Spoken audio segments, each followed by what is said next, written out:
Good afternoon, everyone. I'm Tom Landy. I'm the director of the McFarland Center here at the college, and I welcome people. We have a small group, but a good, dedicated group, I can tell, to talk about the issue of the internship generation. And maybe one way to start out is with a confession. I have never in my life had an internship, and I grew up in an era when I went to a reasonably elite private school. I don't remember other people having internships there. It was never part of my college practice. I actually got a great offer from one of the major banks in America to join their management training program before it was closed down during a recession that year. But even without my internship, with my work, I managed to go fairly far. Now, when Pam and I have talked, I'll introduce everyone here, I learned that an internship is considered essential now for everyone. And this is a marked change generationally, I think, for people. And that's internship necessary while you're in college, perhaps in high school, but we'll talk about college and about even after college, about this new world. The Fishbowl format that we're in, I think, is a good way to discuss the issues that are at stake, which are really competing issues that I don't know that there's a clear-cut yes or no value of it, and I think that makes it a good topic for a fishbowl. Most ethical issues don't have to do with, is it a bad idea to take a hatchet to your grandma? You know that's bad, but rather that there are times when we really have to make decisions about something based on trade-offs. So we have an interesting group of people with us here today to help. Josh Congdon-Hohman is an assistant professor in the economics department who does labor economics and can help us think about some of the larger issues at stake. Roseann Fitzgerald works here in the, research for the college, and unlike me, did do internships at some time ago, 10 years ago when she was in college. But we'll talk a little bit about that. Pamela Ahearn is the director of our summer internship program, our pretty large and remarkable summer internship program. And one of the things I'll say about that, we're not here necessarily to talk about the program. I think there are a lot of things that we do really well that actually belie some of the problems that are out there. We're going to talk about some of the larger issues, but also talk about ways to help students navigate summer internships. And Pam can help us do that. Kelly Dyer, the class of 14, has had 2 internships before and can draw on very different experiences with those, as can Ed Carey, also the class of 14. Our empty seat, unfortunately, is James Messina, who has bronchitis and can't be with us. James's perspective was a little bit like mine. He has chosen to do other kinds of work, and maybe I'll fill in and talk a little bit about that, and I wish he could be there to talk about that, but to give a different perspective on it. Maybe a place to start, Pam, is that we talked about a government list of what counts as an internship and what doesn't. And there were 6 points on that, and I think that can be a good way for framing where we start. Sure. So I'll just read off. This is from the Department of Labor. The following 6 criteria must be applied when making this determination. This is for organizations that are for-profit companies if they're going to hire unpaid internships at their site. So 1, the internship, even though it includes actual operation of the facilities of the employer, is similar to training which would be given in an educational environment. 2, the internship experience is for the benefit of the intern. 3, the intern does not displace regular employees but works under close supervision of existing staff. 4, the employer that provides the training derives no immediate advantage from the activities of the intern, and on occasion its operations may actually be impeded. 5, the intern is not necessarily entitled to a job at the conclusion of the internship. And 6, the employer and the intern understand that the intern is not entitled to wages for the time spent in the internship. Now, the last one of those is the only one that sounds credible to me in some sense. I mean, it's asking a lot of an organization to say, we're going to have no benefit from you, and this person may actually be a burden. The idea that this person isn't actually going to do a job that somebody else could be doing in that. So is there a sense that we're sort of asking organizations to go in there and sort of fudge or lie in a sense? Potentially, yes. I think that these 6 criteria are out there. I don't know if there's anyone necessarily out there really standing over the organizations and monitoring this to make sure that these 6 criteria are always being met. So yes, I mean, I think that there are absolutely times when there, these aren't being met and the intern is, it's not a good situation for the intern, but a great situation for the employer. I mean, I'd almost imagine under any but the best of circumstances, it's really actually hard to meet those, that probably a very small percentage of internships. Right, and if I were to show these to employers that I partner with, they might think, well, why would I want to hire an intern if I have to do all of this? If I can't benefit. And, right. And in fact, if you want an intern, you want an internship for someone that's meaningful, where someone is doing real work that an organization needs. And can contribute. Contribute, yet at the same time, it's impossible to not be displacing someone else who could do the job and get paid for it. So, unless there's a formal internship program at the organization.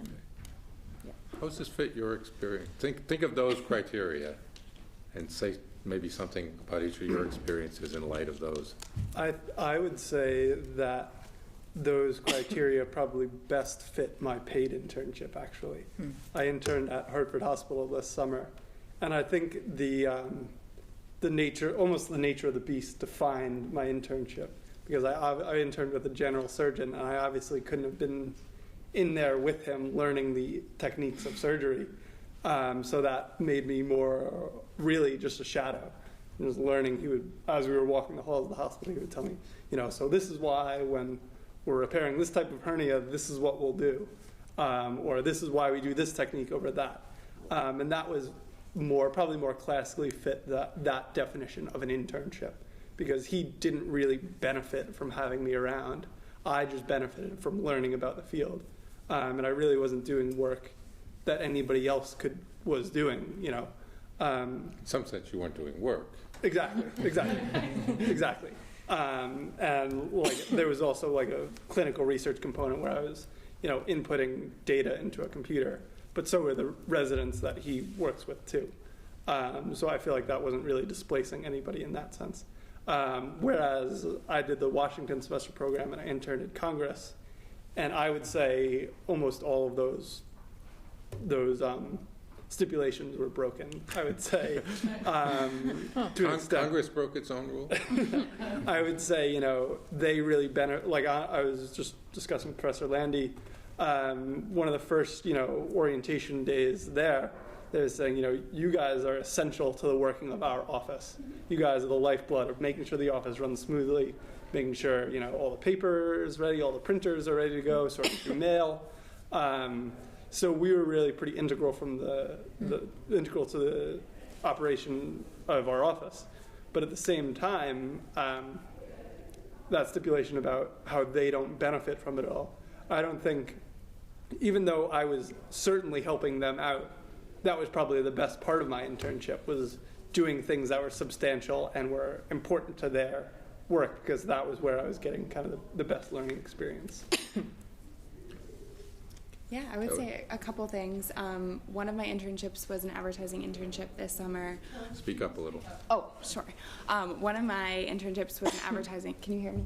Yeah. Okay. An advertising internship this summer, and I was just thinking about sort of the idea in there that it should be more of a training program and an educational experience, and I think my advertising internship really kind of fit that bill. It was more, we were technically, I guess, doing things that could help the agency, but it was more of a hands-on program to teach us how the advertising industry worked, and it felt more kind of like a class in a sense. There were a lot of we had lunch and learns every week. We had 2 or 3 of those. We had a lot of different presentations, speakers. So it was more of kind of a classroom environment, I would say. So it was interesting that it did fit kind of that bill. But I also think it's sort of unrealistic to ask a company to take on a person who could potentially be a burden and to not ask them to contribute. One of my other internships was at a fact-checking website down in DC, and they just really needed, there was a very small staff. So they're not for profit. Right, yes. So it was a very small staff, and they kind of were working for a cause I really believed in, and I sort of thought that they could use all the help they could get. So I think it's sort of unrealistic to ask nonprofit groups to be taking on interns that can't be contributing in a meaningful way. Well, we used to call those volunteers when I was young, Yeah. right? You know, I mean, there are things you believed in and you went and did them, but there's almost a different sense now that people do them because, you know, you need to, there's a little bit of coercion behind this, little right? bit. You know, for me it was volunteering, now it's sort of you have to have an internship. Well, these 6 criteria are for profit. So you were in DC, you're at a not-for-profit, so they don't have to follow this. Government also doesn't have to follow this. Surprise. So, I'm sorry, did you say? It's okay. Did you ask me another question? I just wanted to clarify that they didn't have to follow Yeah. those criteria. One advantage companies could potentially have there is they do get an early opportunity to look at potential hirees, right? So yeah, we're not going to gain much from you now, but we get to see your skill level. We get a better idea of who so a lot of It's a law 10-week firms, internship yeah, right. or Law interview. firms and accounting firms use this as their screening mechanism, right? absolutely. And so Or she said the 10-week interview, okay. Right, Yep. right, exactly. So there could be some gains even if they're not directly benefiting, if they can make sure they have a better workforce or better fits, because I think once you hire somebody, it's very costly to fire them in essence. And so you have an opportunity for a better screening. There could be potential for some benefits there. So most of the organizations that are, Speak up. most of the organizations that want to use the summer, we'll say 10-week internship as an interview, a 10-week interview, they are usually paid internships for the most part. There are large organizations that have very robust internship programs that is what they're there for, is to determine who can be a good hire at the end of the summer and who cannot, and those are traditionally paid opportunities. And then in terms of companies that are the other ones that are not paid, how many of those that you might deal with would be not-for-profits? I know we create some, but let's say of the ones who are creating their own programs.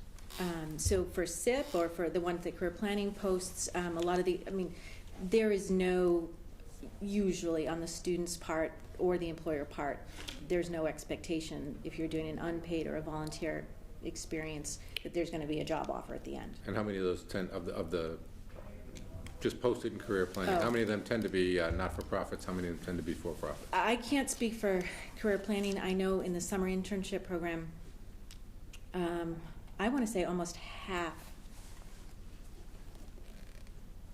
maybe a little less than half are with nonprofit agencies, but there's funding attached to those through the college, so they're not unpaid.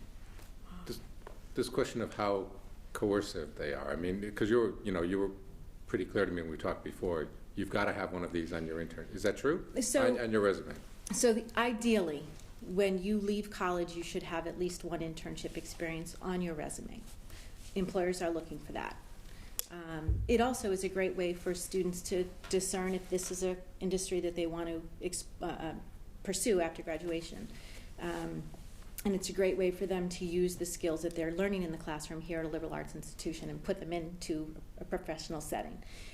So ideally, yes, an internship is what you want on your resume. But we talk with students all the time about, if you can't get an internship, if it's not possible, you're searching all over the place and you can't get one for whatever reason, you cannot do an unpaid internship, that what you then need to do is be strategic with what you do during the course of your time at Holy Cross and show an employer a demonstrated interest in that field. So for instance, if you want to be a journalist, then by gosh, you should be working for the Crusader, because what employer would believe you that you want to be a journalist if you don't work for your school paper? Or that there are opportunities that students can find, and we can help students to find them right here on campus to show that demonstrated interest, to show related experience. Yes, ideally to have internship experience on your resume is the best, but to have related experience, to show that demonstrated interest is what we're teaching students to do all the time, and to be creative and to be strategic. Pam, would you say that they should be really strategic in what unpaid internships they're taking? Is it just a line that you check the box, you had an internship, or because I just think about the amount of unpaid internships out there. There are a number that aren't very good. Yes, absolutely. And I imagine employers can see that. Do you think that's true, or do you think they're just looking for that box to be checked? I think if it's I think employers should be looking to see what it is. I think students should be vetting. You know, if they find an unpaid opportunity, that they need to be asking the right questions. You know, Yeah. what am I going to be doing during the course of my time here, whether it's part-time or full-time? That they need to be asking those serious questions. That I think some students think that, yes, you just need to check the box, but you really need to be thoughtful about what volunteer experience or what you're being involved with, so that when you're in a job interview, you can articulate why this experience mattered, why this will make me a better candidate for your position, not that it's an internship. And as a matter of fact, you know, we talk with students all the time about it's okay if it's not labeled an internship, if it's experience that's going to be helpful to you in trying to figure out, is this the career path I want, then do that. Just because it's not labeled internship doesn't mean it can't be a good experience for you. And I don't know if that's... Well, sure, and I'm thinking back when I was there, you know, one of my jobs, I worked my way through college as many as 20 hours a week. I was working in a supermarket. I got to be manager in the store. You know, why not if a kid comes and says, well, I can be the shift head at Dunkin' Donuts and supervise 6 Yeah. people? How does that rank, do you think, for companies compared to, say, I have an internship at X corporation and... I think it's how the student presents it on their resume. You know, we recommend students have bullets on their resume with strong action, and if they can describe that position at Dunkin' Donuts as a supervisor, tell us how many people did you train, you know, as a supervisor, what does that mean? I think if, you know... Indicate responsibility exactly, somehow. yeah, that employers are going to look at that, and then it's about how the student presents that in their cover letter, how they present it in an interview, how enthusiastic they are about that position when they're interviewing. I think, you know, they can, if a student can articulate that oftentimes the employer will take that student over the one who had the internship and can't speak about it. But you have to get the interview, and sometimes it's easier to get the interview if you've got the internship, depending on how you describe it. If I go back to the title of the internship generation, there have been a lot of pieces written. There's been a lawsuit recently, Fox Searchlight Pictures, that said people were drawn in and taken to do work. But there's a lot written that suggests that this generation, as opposed to my own or our own, is being suckered into doing a lot of kinds of free work for people. And this is the new ticket of admission. So we've gone through some generational changes. There was a time before, even when I was in college, before that, when you went to school, but corporations trained their own people, and they sort of have pushed that off. And so you train yourself and you go to grad school before you come work for us, and then the corporations don't have to do that. Now it seems they've almost shifted it, as some people write about it, to say, not only do you train yourself before, but you work for us for free for a while, and then you're entitled to get a job. Like that there is a big shift in the labor markets that way, in a way that we're treating people that people are getting suckered in. There was an interesting piece in the Times this week, an op-ed by a writer who said, you know, I'm constantly asked to do things for free. I'm a mid-career person, and everybody says it'll get you exposure, it will get you experience. And it's the same language that gets used around internships. So, you know, you're there and you're getting exposure at whose cost and whose benefit. Do you buy that as a generation people are getting sort of drawn in a way that's perhaps unjust? You're nodding yes. Probably. What's interesting, though, is the Fox Searchlight and other, what they think of as glamour professions, have been using this model forever. It's Right. not like a generational change. You would Politics and glamour. right, exactly. So you'd be working on Hollywood pictures as a grunt to try to get your foot in the door, right? Or you'd be working in a publishing house, you know, looking through the mail in hopes that you'll get noticed or you'll move forward. So to say that's generational seems unlikely. But in other fields, it certainly seems to be expanding. I would agree. And from the economics perspective, I think that has a lot to do with the supply, right? The supply of available workers who are looking for any experience, anything that they can use to build their resume, is giving a lot more power to the employers. Thinking about grad school and stuff, that is also partly due to the mobility of the workforce. The mobility of the workforce has really changed. And so the fact that workers are so much more mobile means that firms don't want to invest as much in an employee because they can always pick up and move. Whereas it used to be you were kind of tied to that one You company. were going to work for IBM for life, Right. and if they invested in you, they were going to get a payback. Right. So if you're going to be mobile in your career, you should be the one investing, since you're going to reap the gains as you move from company to company. But I think that the internship story is very different. I was just thinking that distinction between those two pieces. Well, I think in economics, a lot of the times, the price of something is what you're willing to sell yourself for and what people are willing to pay for you. And I think the labor market has taken advantage of it a little bit. If people are willing to work for free to get that experience in such a competitive job market, I think corporations are going to be all over that. So I think, in a way, we're kind of doing it to ourselves as a generation. Yeah, in a sense, it seems like a vicious cycle that Yeah. keep going in one direction, or that perhaps it can be stopped, or perhaps not. Yeah. And so I think a question, sorry Tom, to cut you off, but one question then is, well, why is the government intervening? If people are willing to work for free, why don't we allow it? And I think one of the problems that we often see in any case where we're looking at government regulation or intervention is there's some inefficiency about that market, some imbalance. And I think this is a clear case where you have that imbalance in the sense that you have companies that know whether they're planning on hiring you after the internship and know what they're going to do to help you increase your human capital, the skills set you have.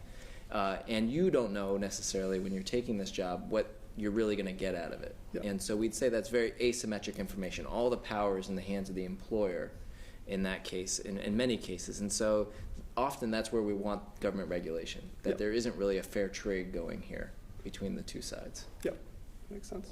I would say, and that totally makes a lot of sense with the asymmetry that every company's internship program kind of varies. When I was in DC, there were 16 of us down there. I think, Kelly, you could speak to this too.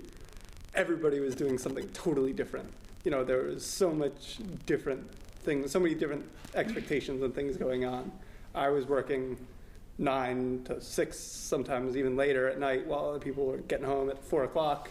Some people were, you know, doing a lot more while others were doing a lot less. Some people were, you know, sorting through mail all day, while others were, you know, sitting in on high on the corporate ladder meetings.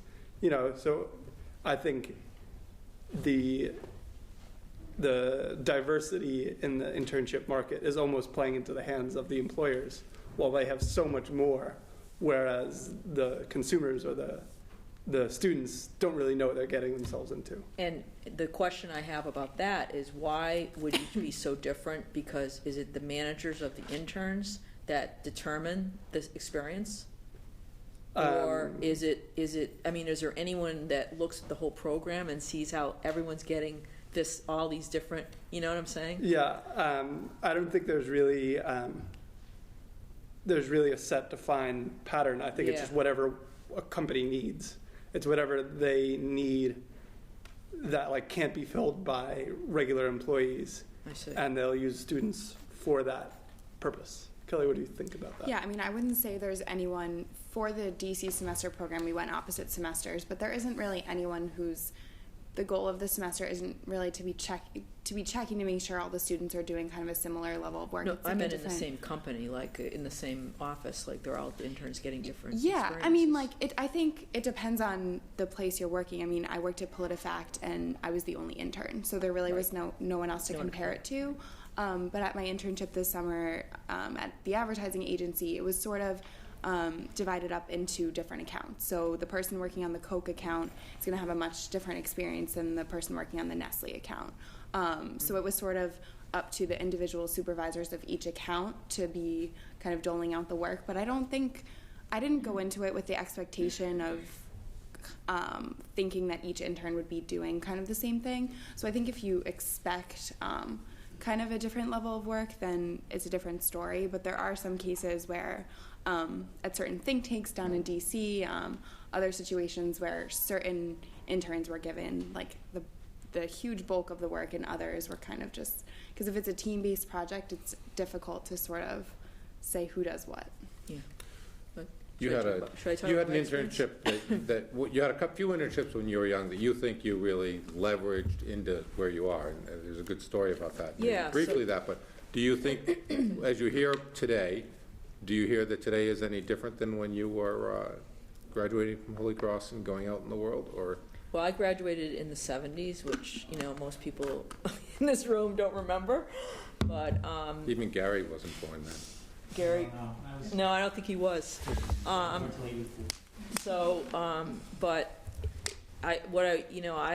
in my sophomore year at Holy Cross, I was trying to find a job for the summer, and I don't know if anyone's been not being able to find a job or not. It's a horrible feeling, and I basically asked a friend of my dad's if she could help me, and she knew someone at the Wadsworth Atheneum in Hartford, which is the art museum in Hartford, and introduced me to the museum registrar there, a great guy named David Parrish. And so I worked for the whole summer at the Wadsworth Atheneum in the registrar's office and learned everything about how shows are hung, how loans are organized, how art is insured. And, this is before computers. We didn't even have computers in the 70s. But it was a great experience. And when I came back to Holy Cross, I told one of my professors, Professor Virginia Regan, and she basically said, in my senior year, she had an experience for me as an academic intern to work at the Worcester Historical Museum on an exhibit about downtown Worcester from 1875 to 1885 called Worcester Illustrated. So if I didn't tell my professor about that, I would never have gotten the other experience. So one of your takeaways is in terms of when you have it, knowing, in fact, how to leverage it, how to make sure people know, and how to build something from that the internship in and of itself isn't necessarily... No, there's always a takeaway from every internship experience, I think, and it doesn't have to be an internship You may have program. a different, there are some that maybe have less takeaway value, but... I think every experience has A takeaway. It does. Ideally for the student, it was a great experience. They loved it. They figured out that this is what they wanted to do with their life, and it was a great experience. Sometimes the takeaway is, I don't really want to pursue this Right, exactly. career. Or sometimes the takeaway is, this is not a great organization, and I didn't do anything substantial, and I didn't learn anything really, other than how to work with a difficult supervisor, or, which is also a good takeaway. So if he finished an internship and said, government is not the place for me, and I came and this was... I've had students come back and say, boy, that was a waste of a summer. I worked there. I hated it. I realized whatever. I said, the law firm, you didn't go to law school. You didn't spend 3 years finding out that you hate this and now have $60,000. Right. You have a great sum. So there are possibilities there. Yeah, they always say crisis means two things. What you think it means, and also means opportunity. So any bad experience can be turned around. Sure. Let me ask a different kind of question about it, because it seems to me there are a lot of class issues here, that the people who can get internships, and there's a reason why we have you in your office, not just because we need someone to collate them, but to help students think about what a good internship is, because there are a lot of bad ones out there. And also the college has tried to make up for a problem that's out there by funding students who need funding. Right. But that's not the case for the vast majority of kids out there. So it seems to me, how do you respond to the idea that internships are a way that students who are privileged and who have connections get to get experience and can afford to work for nothing and get their foot in the door in a way that the other students just So that you are correct. So. And I don't... So the engines of social inequality in America, this is one of the, at least a cog, okay. Yes. Or a piston, maybe. And just maybe an exception to that. What do you think about, like we were just saying, with working in the Dunkin' Donuts or working as a lifeguard or whatever? That can still be leveraged. Yeah, and so what I think that this isn't, an insurmountable obstacles. Right. So what I would say to a student, if they have been working at Dunkin' Donuts for 3 summers, that they should, for the following summer, that they should, ask their manager if they could take on more responsibility. If you're a lifeguard, try and become the head lifeguard. Do the best you can at whatever job you have. Someone will recognize you and reward you hopefully with a better position. Sure. And if they don't, ask them, you know, I'd like to do something a little bit more. I'd like to help you in the back office or whatever. You know, that's a way to show within that job. If you need that job, you need that money, then that's a way to shine within that, and then you can leverage that. So with considering that maybe an unpaid internship isn't a requirement because there are alternatives, Right. And should we really consider them to be unethical in an inequality sense? I think that's a pretty important question. What do you think? You were stronger when we talked last time about the requirement of one and the disadvantage a person could be at. And I don't mean to discourage the kid who like me, Right. would have been I mean, working at that other kind of job. right. But if we are facing, you know, a world where 100 resumes come in for a particular job, the kid who's worked Right. at a high-level corporate firm or someone who's done that, I mean, where They're gonna- privilege Yep. replicates Yep. itself. Yeah, I mean, that does happen. It is the way kind of the world. If you have the money and you can do an unpaid internship, you know, and it's not gonna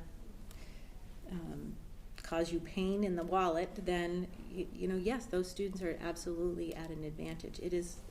Yeah, can I ask a question about how, like, do you get information about internships to as many people as possible at Holy Cross?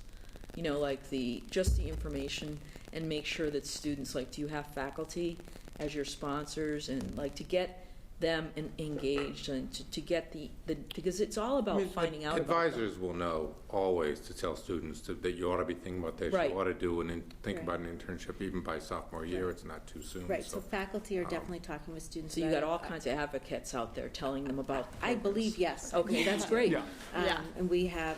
And you must get a few emails mentioning summer couple. internships. Just a So, okay, there's Yeah, no, you know. so, Word is out there. Holy Cross students don't read every email that's sent to them.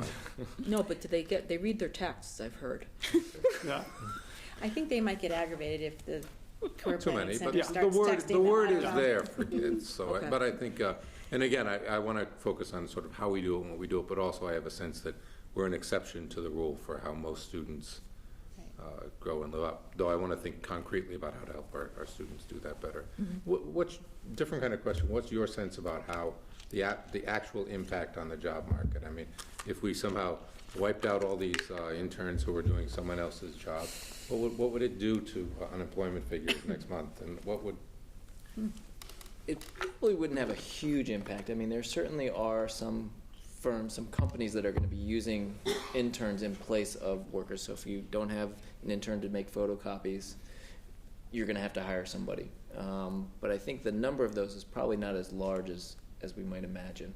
Because if it's about getting coffee and doing other things, then you'll just have to get your own coffee and do other things. So your efficiency might go down a little bit without the intern. So the companies might not make as much money. But I don't know if they would actually go out and hire some more people. You know, obviously Hollywood, other writing, or, you know, other glamour industries would probably have to hire some more people. But I don't know if that would make a big dent in the unemployment numbers on the whole. But it's certainly a concern. I mean, even those few jobs that may be added are going to be, you know, somebody's livelihood, which I think is one of the reasons why the law is written so carefully. Is because they are worried about displacement. They are worried about if in a case like after 2008, where you have this large supply of recent college grads who can still live at home and go and take internships that don't pay. Is that going to make it even harder for those families that are already being hit by this recession? Not the law predates that, of course, but it's going to make it even harder for some families where a minimum wage or a $10 an hour job might be a huge difference for them. So there's impact on a more individual level, probably not a huge impact on the macro level, just because of how big that is. That size of that pool probably isn't as huge as we might think. We've talked especially about college internships. To what degree is it true? You read lots of anecdotes of the people who have to live with their parents and do internship after internship to break into some creative job or something like that. Do we know anything about how often that actually happens? Are these just Is this the sort of thing that people in journalism make up because they're good stories or something, and they scare us all and they scare mom and dad? Or No, I have experience in graduate school, and I think that's another whole thing. Like you're a graduate student. I only did paid internships in graduate school. I got my MFA in Arts Administration at Columbia, so they were all these. Like Carnegie Hall was one. I worked at AT&T Presents Carnegie Hall Tonight, and it was an hourly job coordinating interviews of all the musical artists that were going to be interviewed. And then I did another internship with... I guess I'm asking a more contemporary question. Oh, okay. So, no offense. Well, I can give you some numbers. Okay. So there's, in preparation for this, I looked up some things online. There's a National Associations of Colleges and Employers who've done some research on this. And what they've found is that paid internships really help people, right? They have almost twice the employment rate after school. They have higher wages, but the difference between those who have unpaid internships and those who have no internships at all are very small. The employment rates are about the same, wages are about the same, and so you have to be very selective, I think, when you're thinking about unpaid internships to make sure it's actually advancing you where you want to go, because I think there are a lot out there that aren't necessarily going to be advance you the way you're hoping when you sign up to check the box. In other words. Mm-hmm. Yeah, and I know that at Holy Cross, we have some data, I think starting class of 2010, where each year of 2010, 2011, 2012, more students when they graduate from Holy Cross have taken on an unpaid internship. I want to say it might be 2% of the class of 2012. 2.6. 2.6. And I think 2010 it was maybe 1.5, 1.7.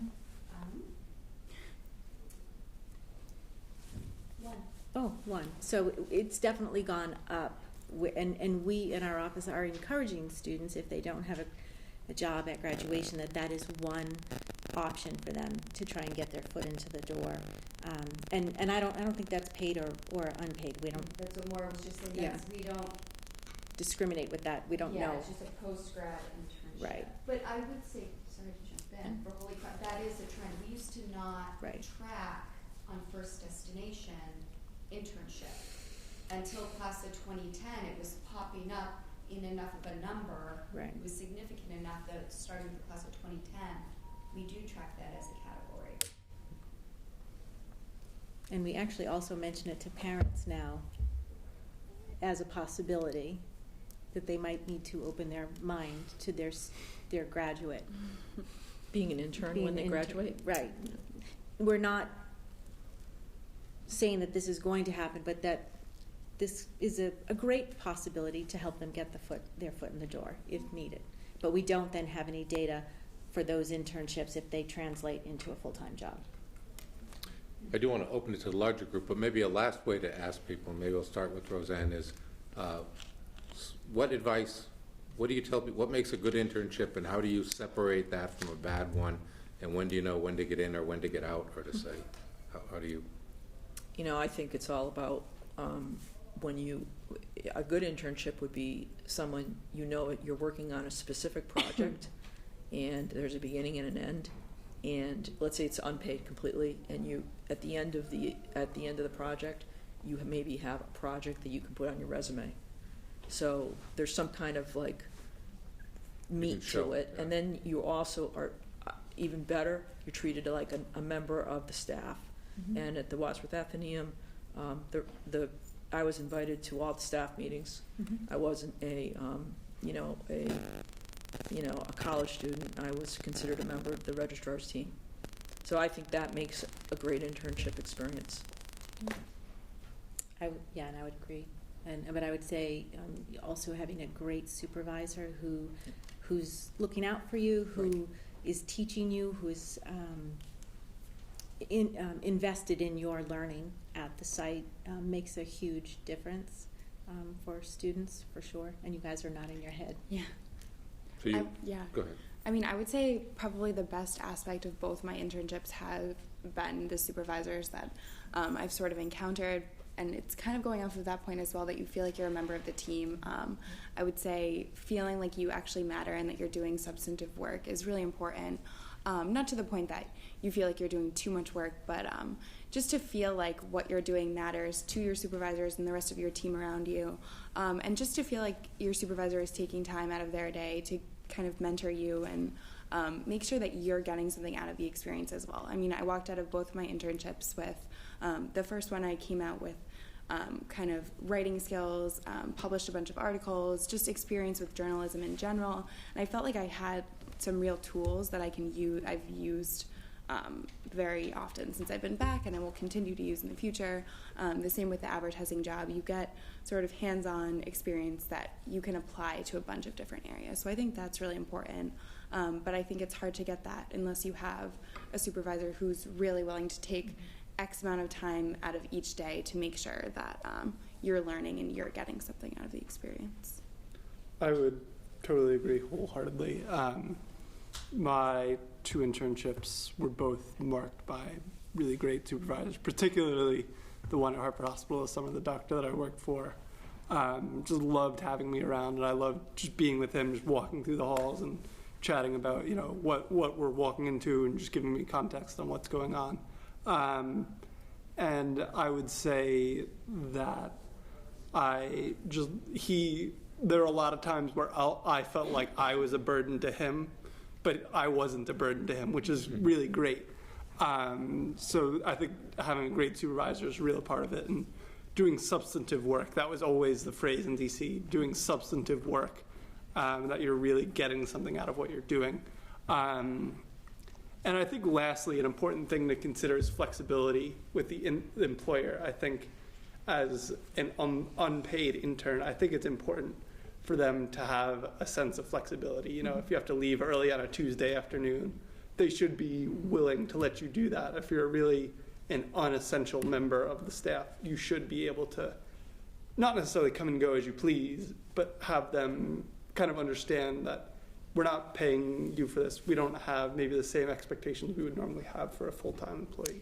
Yeah, and when I work with an employer and they want to post an unpaid internship, I usually have the discussion with them of, you know, can this be a part-time unpaid position internship so that the student can work at a paying place during the summer so that Right. they're not, you know, losing money during the whole summer. So, and most employers are open to that. They recognize that it is a struggle to do most employers recognize that it is a struggle to do an unpaid internship, and so they're usually open to that.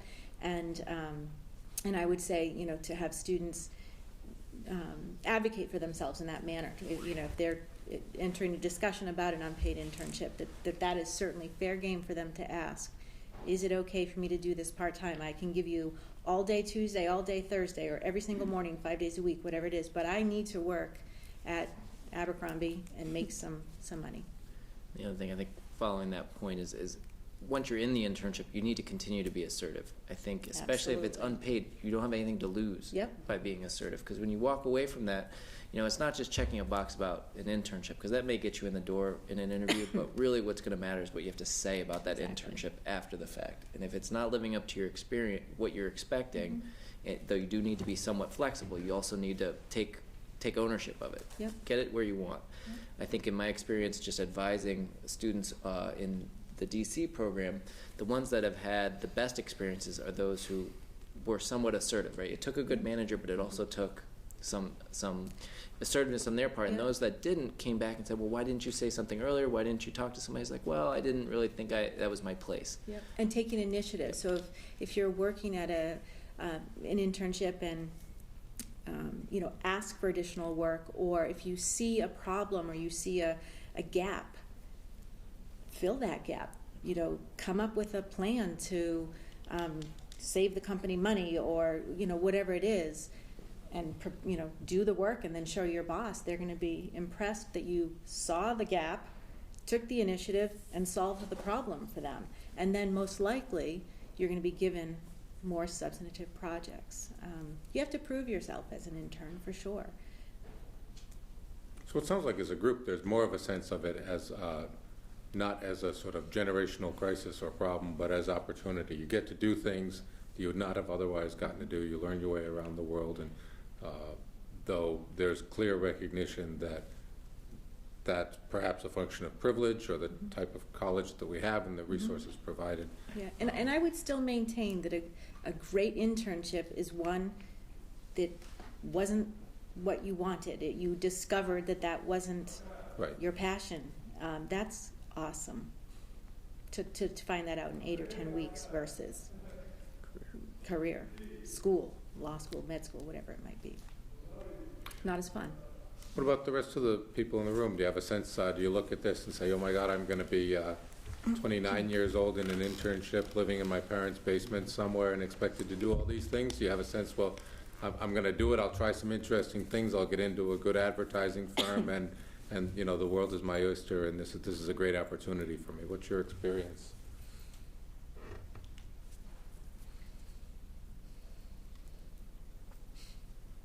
It's not really my personal experience, but I have a friend that goes to a state university, and she doesn't have a lot of money. She's paying for college on her own, and she recently told me that she wanted to get an unpaid internship, but she has to pay the college to get credit for it. And I was like, that sounds absurd. Like, why? Is it during the summer? No, it's during the school year. So she's Academic year. working 12 hours Right. a semester. And then I was thinking about it today. I was like, well, the DC program, you're also paying the same tuition Right. to. In the academic internship program here, you take three courses and then Pay for that. a seminar course, and you're paying your regular tuition, and you're working 8 to 10 hours. Typically unpaid, I think. In part because businesses want to prove that there is educational merit. Right. The easiest way to do is to say, oh, look, see, the college is giving credit for it. So they're saying, look, you better go and get credit for this. So there is a sort of perverse incentive to have students have to do that. And But it does seem to add insult to injury. Does she have to pay additional money over her tuition? She would be paying for like a course, like it Right. would be Right. substitute. Okay. 3 credit That's- hours or something like that. But she feels like she's not getting a course. She's paying per course and would otherwise be getting a course. Now she has to work and not get the course and pay for it. That's probably how it feels like, yeah.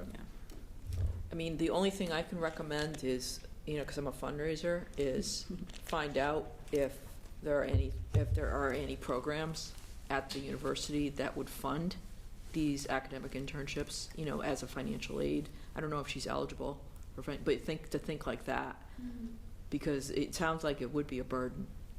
Yeah, but I don't know what she wants to do too, but it can always lead to something too, the experience.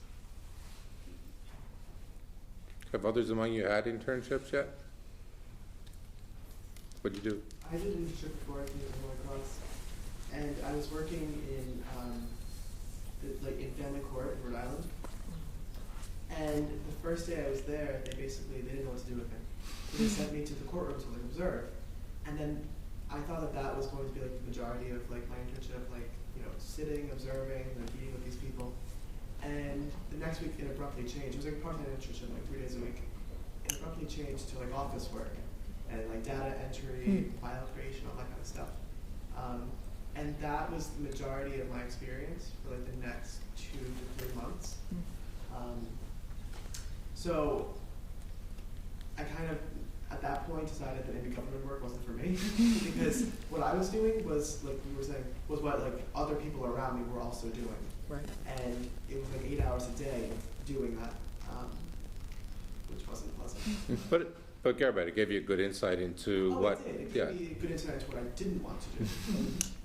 And yeah. So you came to Holy Cross instead. What is it? So you came to Holy Cross instead of. Exactly. Are you worried you'll be 29 years old living in your parents' basement in Rhode Island doing internships, or does that seem Not far-fetched? My parents have already told me that I won't be 29. But there is that kind of concern, especially I think because people of my generation, like even in media, see this idea that like internships that can go on forever are becoming a more common occurrence, which is definitely a concern. That's why I think people are like in school so much longer, going to graduate studies and things like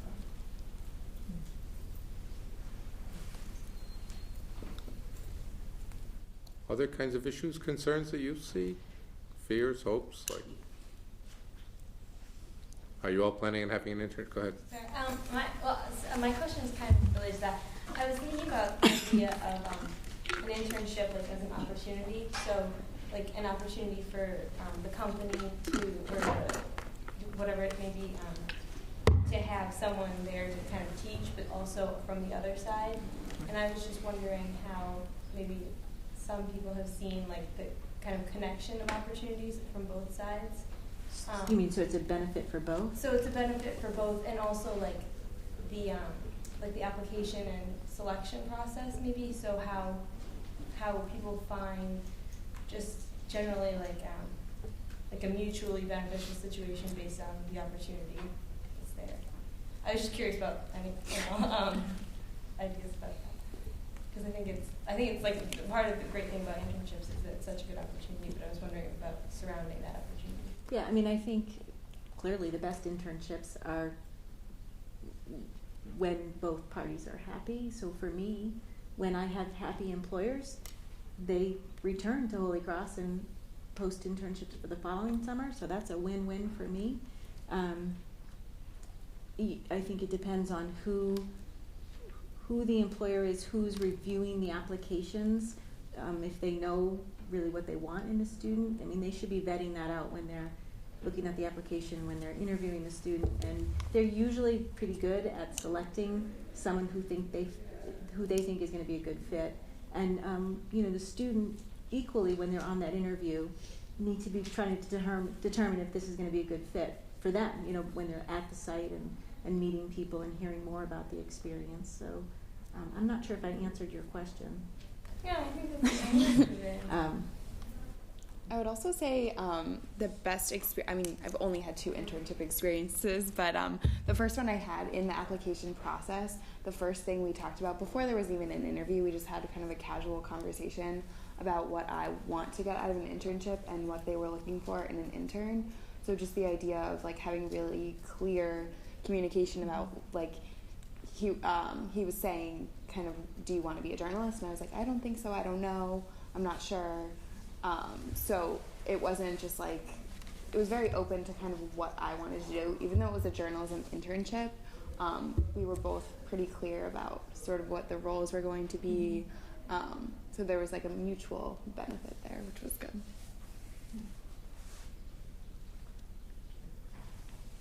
What happens if you don't have any like initial or like primary skills for that internship, like marketing or advertising? Like you've never done anything really related with experience. Like how would you get into that and like know what to do when you're actually there? Like, is there like a teacher? Do they want you to help you out, or is it like?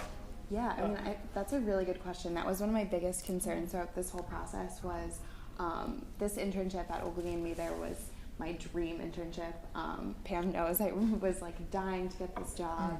I've been looking at it for a couple years, and I was really nervous even through the interview process, thinking I'm going to be the only person there who's not an advertising major, and I don't know all of these like advertising terms and all this lingo, which kind of was true. I ended up being one of the only people there that wasn't from a school that you could specifically major in communications.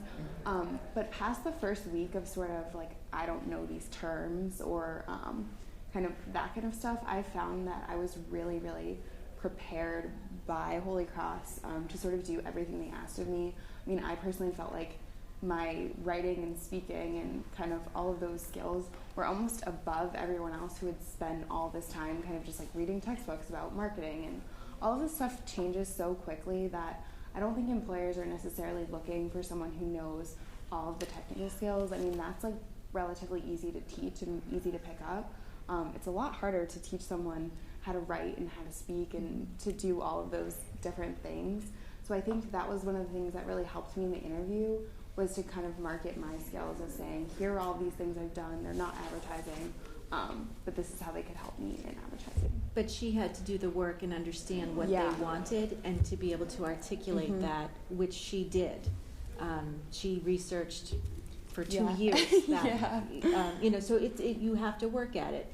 But Holy Cross students are very, very good at being able to learn quickly and articulate, communicate. I hear over and over again from the employers that I partner with that the Holy Cross intern I had was the best intern I've ever had. Your Holy Cross intern at meetings with senior staff, spoke right up, very articulate. So you have the skills. You just need to know what the organization you're interested in pursuing, what they want. You have those skills. You're at a liberal arts institution, and you just need to be able to articulate to them. So if you want to learn how to do that, you already know it, but in the career sense, come to the office and we'll help you. But no, and you guys are at a great school, learning so many different things. I would further that. I'm a biology major, and I did the DC program, and I interned with the Senate Healthcare Committee. And it was, every other intern was pre-law, law student, poli-sci major type of thing. And I was a little intimidated going into the interview because I have not taken a political science class at Holy Cross. But I was confident enough in the things I do outside the classroom. Like I read the newspaper every day, I watch the news, I understand what's going on in the news and how Congress works at a superficial level. And I felt like I kind of played up the different perspective I would bring, like the internship wasn't just about Medicare, Medicaid, it was also about how genetic drugs are labeled and things like that. So where your particular skill set can bring something that others might not be able to. And then I also talked about, previous volunteer work, working in a hospital, working in my local EMS. So there's lots of ways you can tie different experiences into each other. You just kind of have to be creative. And, they weren't expecting us in the interview to know every aspect of the healthcare law, but they sent it to us. And they said, know this for the first day, and I think our Blue Cross skills, we can do that. And like Carey said, past the first week and a half, there was no difference between any of us. As long as I think being assertive and being not necessarily aggressive, but being, dedicated and putting in the energy, you can make it work. I think it's also. Yeah, go ahead. This is sort of just building off of what you said. When I talk to my parents about life after high school, my dad sometimes says, "Oh, you need to know how to write, you need to know how to read, and then your employer will teach you the rest." Do you think this more sort of applies now to internships? So you need to know how to write, you need to know how to read, and your internship will sort of tell you. Yeah, I think that's what's happening. It's not happening now. When you leave college and graduate, you need to know these things in order to get the internship, and the internship will teach you. Yeah. It's just we're living in a more competitive society from when I was your age. It's a different world.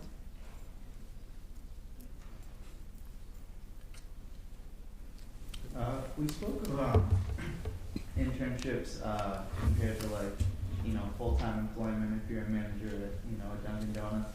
One benefit I would say, at least from my experience, comes from an internship is sort of your undefined roles and responsibilities in an internship. So I think most employers are willing to sort of let you dip your toes in a little bit of everything. So I know this summer I was assigned to do mostly biological research in field biology in New York, but they also let me spend a few days with the education program there, working with kids and other students, and also a community outreach program. And I feel like that's a big benefit as opposed to, granted, managing anywhere probably isn't easy, but if you're at a Dunkin' Donuts, you sort of have your set roles and responsibilities. And clearly both are helpful, but I think that's a major benefit of having an internship anywhere. We had an intern in our office in development, actually, which was great because fundraising is a very interesting field. There's all the different elements to it. So I'm in the research end of things, but there's people that do major gift fundraising. There's people that do the annual gift that are managing, asking for gifts from the seniors right now. There's people in that office, and there's the data entry part. So the intern moved from office to office over the course of a semester. So it was the idea was at the end, they had a good sense of all of the aspects of development, as opposed to just thinking, I'm going to be a fundraiser, because each office is completely different. and they kind of shadowed the directors, which was good too. Yeah, and some of the best internships allow students to, meet with, have informational interviews with other folks in the organization at different levels, so that Right. they can ask questions of them, because the intern doesn't necessarily want, there's not one direct path for them. And so while they're at an organization, yes, they're seeing a lot of things, but they should be picking the brains of the folks who they're working with and find out a little bit more about their role, and so that they can, figure out, okay, well, I don't want this, but I think I like that part of my internship. I also personally have had great experience as a temp. I don't know if anyone ever talks about being a temp. Do you know it? Does anyone know what that is? Basically, there's these agencies out there that will hire you, and in New York City, when I worked there, so this is the 80s, if you got, they would time your typing, so they timed me at 100 words per minute, because they forgot to turn the timer off. And so I got jobs right away, and it was $15 an hour to work in different offices. So I worked at Bankers Trust. I worked in all these offices. I worked in nonprofits, and I got to see, over Bankers Trust, it was a year and a half, one gig for a year and a half, regular work, and I learned all about executive compensation packages for all the Bankers Trust employees, and how they put them together. What are restricted stock options? What are incentive stock options? It was a great experience, and it was paid, and I could pay my rent. So they're there, but you just have to seek them out. Helen? Well, that's where I think, again, it's how the times change. Because I have too many relatives who have been going the temp route, and that has changed a lot, too.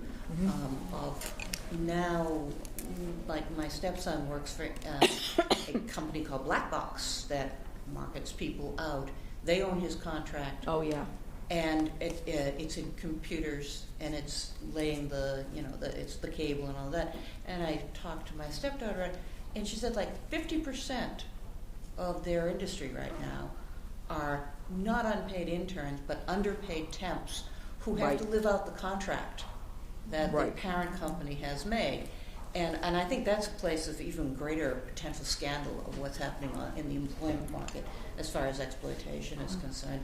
I was horrified to find out that they have to wear different colors to distinguish them from the real employees.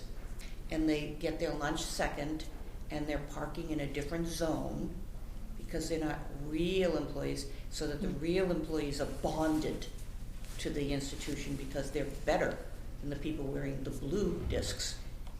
All of which is very scary, but it's because of a lawsuit a number of years ago of someone who had actually been a temp full-time for so long that he sued for the benefits of a full-time worker.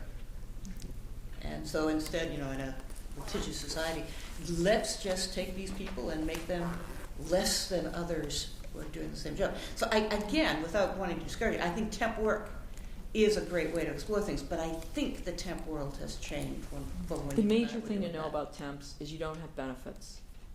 So you have no health benefits. I mean, that's a big thing. So it's a short-term solution.